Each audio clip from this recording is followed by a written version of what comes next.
চিন্তা ও উচ্চ শিক্ষার উত্তরণ পাঠ করছে সমুদ্রই।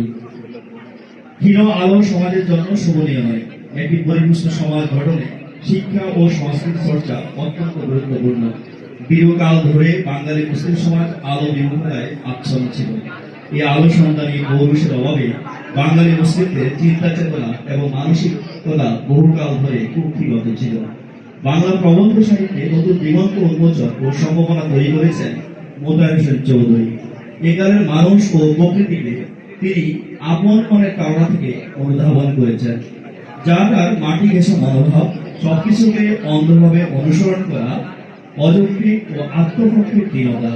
তার মনে হয় তার ভেতরে আঘাত হয়েছে প্রবলভাবে, নচেত পরাজিত কালচারকে অনুসঙ্গ করেছেন কেন?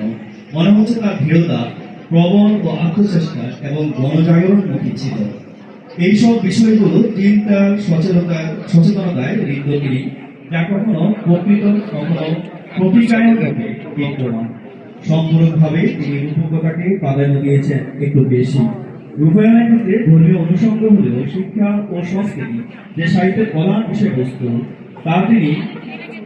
তা তিনি অত্যন্ত গৌরবভাবে অনুধাবন করেছেন।